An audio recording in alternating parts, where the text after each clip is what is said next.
I work on the science of converting or transforming this landscape into a landscape that behaves more like this, more like a forest. A streetscape that looks more like this for absorbing and treating stormwater. Roofscapes, transforming those into a roofscape that looks like this, again, for absorbing, filtering stormwater.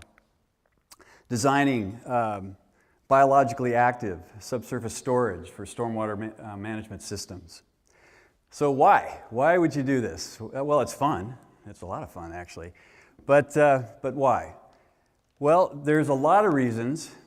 One of the primary drivers is that we share this region with some very stunningly powerful creatures, salmon and orca, and some of those animals are at risk of extinction.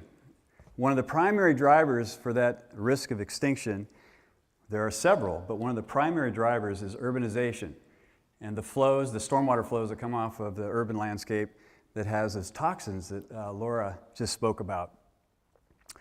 So we're actually in the midst of kind of a grand experiment in this region. We're one of the only regions in the world, in fact, we may be the only region in the world that has threatened endangered species in a major metropolitan area. Usually that's a wildland issue, not an urban issue.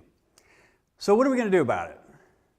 Well, we've talked about some of the things that are happening around stormwater, some of the transitions and changes, but we're going to talk a little bit about the science of reinventing the urban landscape.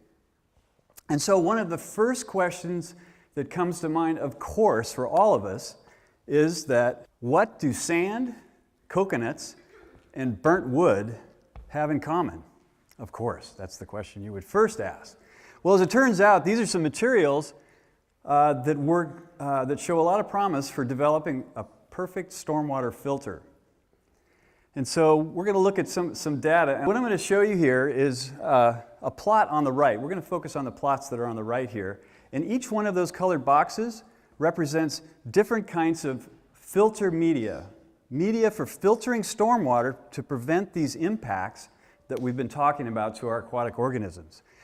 The red box is a bunch of data for some old media that we've been prescribing for a number of years now. And what I want you to focus on are those dark lines in the middle of those, or in those colored boxes. Those are the median values for removal or capture of dissolved copper in those media. Well, the red box you can see on the left, or on the left of that plot, units in parts per billion on that vertical axis, not working very well for capturing dissolved copper or holding on to it. But some of the new media, those colored boxes down lower, with that coconut, with that sand, with that burnt wood and some other materials, working really well for capturing dissolved copper. Orthophosphorus, another contaminant, particularly damaging to freshwater streams and lakes. Again, the red box, some of the old material we've been working on over the past few years, not performing too well, but some of the new materials we're working with on those colored boxes down low, working really well for capturing orthophosphorus. So what do you do with this stuff, with this media that we work in the lab on this stuff, and what do you do with it in the landscape? Well, we deploy it in ultra-urban landscapes like this in Portland, or in residential developments in West Seattle, to capture and filter the stormwater across the landscape. Permeable pavements, and I believe you have porous asphalt in your parking lot out here in the, yes, congratulations. And we're looking at some porous asphalt right here at a research station in Puyallup. And you can see up top left there some impervious asphalt with the shiny surface, and then the drier looking porous asphalt. And we've been experimenting with these materials and trying to determine how well do they filter pollutants. So these are materials that water flows readily through the surface while allowing you to drive. More data. What we've been finding is these surfaces can work really well for capturing pollutants.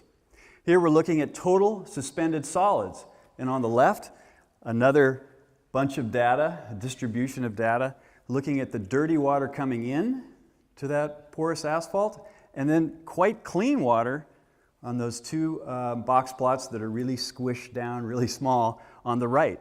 Very good results for capturing and retaining, filtering sediment. Total copper, same thing. Very dirty water coming in, high concentrations of total copper. Very clean water coming out, low concentrations of copper. Motor oil, same thing. Quite high concentrations coming in and quite low concentrations coming out the bottom of that system. Primary reason for that good performance for motor oil, biological degradation. So there's actually microbes living in your pavement. I don't know if anybody told you that, but there's microbes living in your pavement out in that parking lot, degrading hydrocarbons. So what do you do with this perennial pavement that we're experimenting with and developing these filters for the stormwater? Well, we're going to be deploying this perennial pavement across the landscape, just like your parking lot outside here. Residential developments, commercial developments, where we're capturing that stormwater where it falls and filtering it. So we are in the midst of one of the largest transitions in how we think about, design, and build our urban landscape and our cities in decades. We're reintroducing ecology back into our landscape to better manage the water and protect those aquatic organisms that are really icons and something we find in this part of the world very special. Thank you.